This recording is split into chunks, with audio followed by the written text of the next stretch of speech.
રાજધાની દિલ્હીમાં પ્રદૂષણે 5 વર્ષનો રેકોર્ડ તોડી નાખ્યો। દિવાળી અને તેના બીજા દિવસે લોકોએ બેફામ ફટાકડા ફોડ્યા, જેના પરિણામે દિલ્હીના કેટલાક વિસ્તારમાં AQI 500 પોઈન્ટને પાર પહોંચી ગયો। ખુદ કેન્દ્રીય પ્રદૂષણ નિયંત્રણ બોર્ડે પણ સ્વીકાર્યું કે દિલ્હીમાં પ્રદૂષણનું સ્તર ખૂબ જ વધી ગયું છે। પંજાબમાં પરાળી પર રોકની કોઈ જ અસર થઈ નથી। તાજેતરમાં સુપ્રીમ કોર્ટે ગ્રીન ફટાકડા ફોડવા આદેશ આપ્યો હતો। આમ છતાં છેલ્લા 2 દિવસથી બેફામ આતિશબાજી થતી રહી। દિલ્હી ઉપરાંત મુંબઈ, કોલકાતા, લખનઉ વગેરે મોટા શહેરોમાં પણ દિવાળી પછી પ્રદૂષણનું સ્તર વધ્યું, જેના કારણે વૃદ્ધો અને અન્ય લોકોને શ્વાસની બીમારી હોય તેમને વધુ મુશ્કેલીનો સામનો કરવો પડ્યો હતો।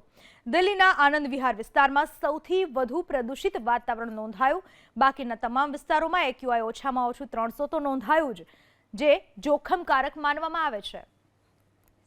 રાજધાની દિલ્હીમાં પ્રદૂષણે 5 વર્ષનો રેકોર્ડ તોડી નાખ્યો। દિવાળી અને તેના બીજા દિવસે લોકોએ બેફામ ફટાકડા ફોડ્યા, જેના પરિણામે દિલ્હીના કેટલાક વિસ્તારમાં AQI 500 પોઈન્ટને પાર પહોંચી ગયો।